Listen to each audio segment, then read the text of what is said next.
Medina Medina মনতে ভাবনা মনতে বাসনা মদিনা যাইতাম। মদিনা পথের মরুর ধুলি একবার পাইলে মোর গায়ে মাখিতাম, আমরা একবার পাইলে মোর গায়ে মাখিতাম। বারে বারে মন চায় মদিনা যাইতাম, আমরা বারে বারে মন চায় মদিনা যাইতাম। মদিনায় শুয়ে আছে মোর নবীজি, ডানা যদি থাকতো উড়াল দিতাম। আল্লাহু আকবার। মদিনায় শুয়ে আছে মোর নবীজি, ডানা যদি থাকতো উড়াল দিতাম। ঘর বাড়ি সংসার,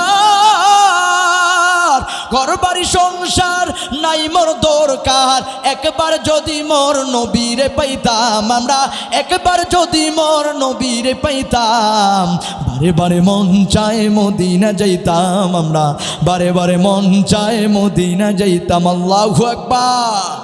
চলবে কি চলবে না বলেন তো? বক্তা চলে কি চলে না? চলে। এখনো যাইয়া দেখেন চায়ের হোস্টেলে বাদাম খাইতেছে বেয়ানির সাথে, এই দিকে দেখবেন প্রধান বক্তা সাহেব মুনাজাত করে বাড়ি চলে গেছে। এত দুঃখ রাখবো কোথায়, রাখার জায়গা নাই, আমাদের কোপালে বুঝি শান্তি বুঝি নাই। পাঁচ ওয়াক্ত নামাজ পড়ে কোপালে তার দাগ, মুখে গিয়ে নামের আগে লাগায় হাজি সাপ। চা দোকানে বৈশা হাজি টেলিভিশন চায়, চা দোকানে বৈশা হাজি টেলিভিশন চায়। হিন্দি গানের তালে তালে পা দুটি লড়ায়।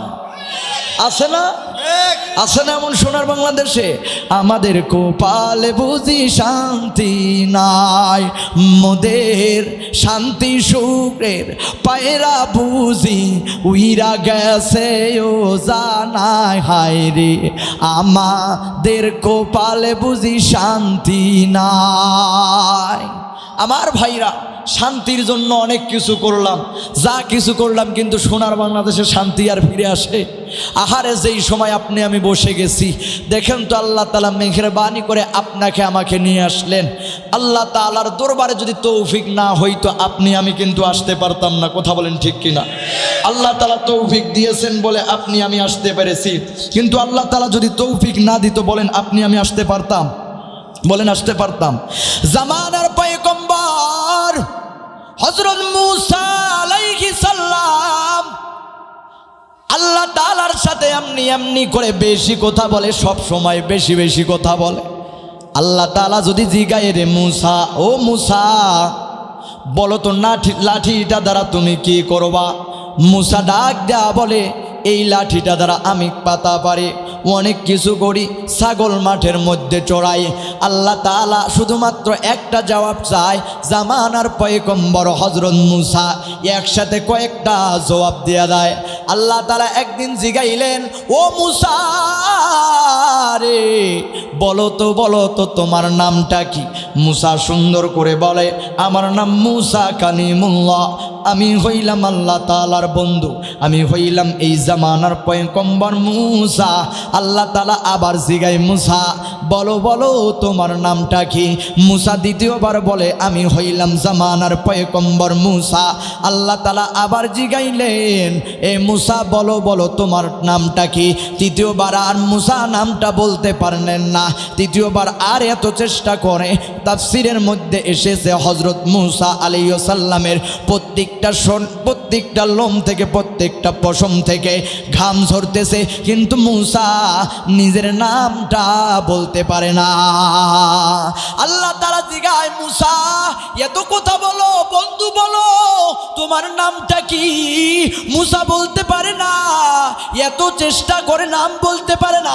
আল্লাহ তাআলা জিগায়, কিরে মূসা নিজের নাম বলতে পারো না, কি হইয়া গেল? মূসা চেষ্টা করে পারে না। আল্লাহ তাআলা কিছুক্ষণ পর এবার যখন তৌফিক নামক নিয়ামতটা দিয়া দেয়, আল্লাহ তাআলা সাথে সাথে বলেন, এবার বলো মূসা তোমার নামটা কি? মূসা এবার সাথে সাথে বলে, আল্লাহ গো, ওগো আল্লাহ আমার নাম হইল মূসা। ওগো আল্লাহ আমি বুঝে গেছি আপনার তৌফিক ছাড়া কোনো কিছু হয় না, আপনার তৌফিক ছাড়া কোনো কিছুই হয় না। ভাই ভাইরা আমার, কেন বললাম এই জায়গার মধ্যে আসছি, অনেক মানুষ আসছে তবে বসতে পারে নাই, কথা বলেন ঠিক কিনা? এখনো যাইয়া দেখেন চায়ের হোস্টেলে বাদাম খাইতেছে বেয়ানির সাথে, এই দিকে দেখবেন প্রধান বক্তা সাহেব মুনাজাত করে বাড়ি চলে গেছে, কথা বলেন ঠিক কিনা? হায় রে আল্লাহ, তারপরও গল্প শেষ হয় না। সোনার বাংলাদেশে বড় কপাল খারাপ, এত সুন্দর মাদ্রাসার মহতামিম সাহেব আয়োজন করলেন, বান্দার কপাল খারাপ, নিজের গুনাহগুলো মাফ করতে পারলো না, নিজের গুনাহ আল্লাহ তাআলার কাছে মাফ করতে পারলো না। মুসলমান ইমানদার জানতে চাই মাহফিল পাইয়া খুশি না বেজার? আরো জোরে বলেন খুশি না বেজার? এবার আরো চিৎকার মাইরা কোন তো আলহামদুলিল্লাহ, আরো একটা আবার বলেন তো আলহামদুলিল্লাহ। এবং সেই বিশ্ব নবীর প্রতি সংক্ষিপ্ত আকারে দরুদ প্রেরণ করি, সকলে বলি সাল্লাল্লাহু আলাইহি ওয়াসাল্লাম। সেই নবীর ভালোবাসা অন্তরে আছে তো? আছে। একটু আমার সাথে নবীর শানে গান গাওয়া যাবে কি না? যাবে তো ইনশাল্লাহ। সবাই বলি বারে বারে মন চায় মদিনা যাইতাম, বারে বারে মন চায় মদিনা যাইতাম।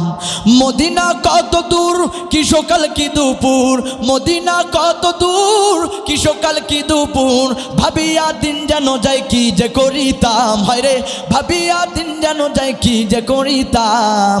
বারে বারে মন চায়, বারে বারে মন চায় মদিনায় যাইতাম আমরা, বারে বারে মন চায় মদিনা যাইতাম। মারহাবা হবে না?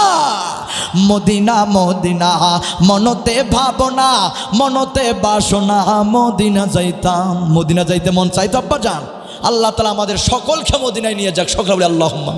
মদিনা মদিনা মনতে ভাবনা, মনতে বাসনা, মদিনা যাইতাম। মদিনা পথের মরুর ধুলি একবার পাইলে মোর গায়ে মাখিতাম আমরা, একবার পাইলে মোর গায়ে মাখিতাম। বারে বারে মন চায় মদিনা যাইতাম আমরা, বারে বারে মন চায় মদিনা যাইতাম। মদিনায় শুয়ে আছে মোর নবীজি, ডানা যদি থাকতো উড়াল দিতাম। আল্লাহু আকবার। মদিনায় শুয়ে আছে মোর নবীজি, ডানা যদি থাকতো উড়াল দিতাম। ঘর বাড়ি সংসার, ঘর বাড়ি সংসার নাই মোর দরকার, একবার যদি মোর নবীরে পাইতাম আমরা, একবার যদি মোর নবীরে পাইতাম। বারে বারে মন চায় মদিনা যাইতাম আমরা, বারে বারে মন চায় মদিনা যাইতাম। আল্লাহু আকবার। চলবে কি চলবে না বলেন তো? বক্তা চলে কি চলে না? চলে। আমরা রাজি আছি তো আল্লাহ তাআলার পথে জীবন দেওয়ার জন্য। ভাইরা আমার, সোনার বাংলাদেশে নাস্তিক বেঈমানদের দিন শেষ, আর রামবামের কথা শোনা হবে না। এখন এই সোনার বাংলাদেশে ফাঁকা ময়দানে আল্লাহ তাআলার কোরআনের কথা চলবে। যদি নতুন করে কেউ আবার বাধা সৃষ্টি করে, আবারও কেউ কোরআনের মাহফিলে 144 যদি জারি করে, আরও যদি 144 ধারা জারি করে, বলেন তো ওই বেটার চামড়া থাকবে নাকি? আরো জোরে বলেন থাকবে নাকি? না না, সোনার বাংলাদেশ স্বাধীন হয়ে গেছে। এই সোনার বাংলাদেশে আর মানুষ আউল বাউল শিল্পীদের গান শুনতে চায় না, আর ঢোল তবলার গান শুনতে চায় না। এখনকার সোনার বাংলাদেশের সন্তানেরা, এখনকার যুবকেরা আর কনসার্ট করে না। এখনকার যুবকেরা এখন কোরআনের মাহফিল করে, চিল্লা এখন ঠিক কিনা? এখনকার এই সোনার বাংলাদেশে নতুন করে সূর্য উদিত হয়েছে। সেই সূর্যটা হইল কোরআনের একটা সূর্য। এখনকার মানুষ দিন দিন কোরআনের দিকে ধাবিত হচ্ছে। আমার ভাইরা আমার, যেই কথাটা বলতে চাচ্ছি, এই সোনার বাংলাদেশে যদি নতুন করে কেউ স্টেজে বাধা দেয়, আমরা বলি বাধা দেওয়ার আগে ওকে লাথি মেরে স্টেজ থেকে ফেলে দেওয়া হবে। এই কথা বলেন ঠিক কিনা? এখনকার মানুষ আর এই সোনার বাংলাদেশে কোন নাস্তিক বেঈমানদের আইন নিয়ে চলতে চায় না। এখনকার সোনার বাংলাদেশের মানুষেরা একমাত্র ভয় পায়, বলেন তো কাকে? আরো জোরে বলেন কাকে? আল্লাহ তাআলা বলে দিলেন, লা তাহজান ইন্নাল্লাহা মাআনা, তোমাদের কোনো ভয় নাই, আমি আছি ইমানদারদের সাথে। বলেন তো, যদি আমাদের সাথে আল্লাহ তাআলা থাকে, বলেন আমাদের কোনো ভয় আছে নাকি? আমরা ভয় পাইতেছি নাকি? চলবে সব কথা? চলবে?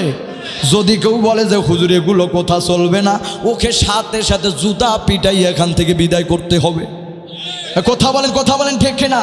আমার ভাইরা আমার, মনে রাখবেন ইতিহাস, যারা এই যুগে যুগে এই কোরআনের মাহফিলে বাধা সৃষ্টি করেছেন, যারা এই কোরআনের মাহফিলে 140 ধারা জারি করেছেন, বিগত দিনে যারা এই মাহফিলগুলোতে বাধা দিয়েছেন, ইতিহাস মনে রাখবেন, মুসা আলাইহিসসালামের সাথে যখন ফেরাউন খেলতে আসেন, আল্লাহ তাআলা ফেরাউনকে চুবাইয়া নদীর মধ্যে মেরেছেন। শুধু তাই নয়, নমরুদ যখন খেলতে আসছে ইব্রাহিম আলাইহিসসালামের সাথে, আল্লাহ তাআলা জুতা পিটা করে বিদায় করেছে।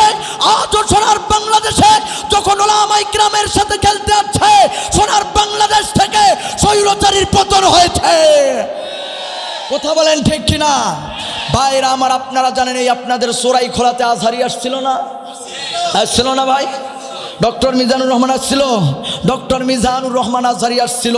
আমার ভাইরা, আমরা বলতে চাই, যত ওলামায়ে কেরাম ইন্ডিয়া থেকে, শুধু তাই নয়, যত ওলামায়ে কেরাম সারা পৃথিবী থেকে ডক্টর জাকির নায়ক আসতে চাইতেছিল, কিন্তু বাংলার মানুষের কিছু নাস্তিক মার্কা আসতে দেয় নাই। আমার ভাইরা আমার, এই ময়দানগুলোতে যেহেতু আপনাদের এই চোরাইখোলাতে ডক্টর মিজানুর রহমান আসছিল, আমরা বলতে চাই, এখন সোনার বাংলাদেশে যত ওলামায়ে কেরাম আমাদের এই দিকে আসবে, যদি কেউ বাধা দেয় তাকে লাথি মেরে ফেলে দিতে হবে। আমার ভাইরা আমার, শুধু তাই নয়, এই সোনার বাংলাদেশে যদি কেউ আমার আল্লাহ তাআলাকে গালি দেয়, বলেন তার ছাড় আছে নাকি? বলে আছে না? মুসলমান, এই সোনার বাংলাদেশে সকালের সূর্যটা উঠে আল্লাহু আকবারের ধ্বনিতে, আবার সূর্যটা ডুবে আল্লাহু আকবারের ধ্বনিতে। ওতে বোঝা যায় এদেশে আজান থাকবে, ইসলাম থাকবে, মুসলমান থাকবে, তবে গুটি কয়েক নাস্তিকেরা ইন্ডিয়ায় পালাতে হবে। কথা বলেন ঠিক কিনা? কথা বলেন ঠিক কিনা? আমার ভাইয়েরা, যদি নবীর ইজ্জত রক্ষা করার জন্য উলামায়ে কেরামের পক্ষ থেকে, শাইখুল হাদিসের পক্ষ থেকে, এদেশের সর্ববৃহত্তম উলামায়ে কেরামদের পক্ষ থেকে আবারও যদি মাঠে ময়দানে যাইতে হয়, আবারও যদি শাপলা চত্বরে রক্ত ধরাতে হয়, আবারও যদি সন্তানগুলোকে এতিম করতে হয়, আবারও যদি দাফনের কাফন লইয়া মাঠে যাইতে হয়, আবারও যদি জীবন দিতে হয়, কারা কারা রাজি আছেন? দুইটা হাত তুলে তাকবীর দিয়ে দেখে দেন।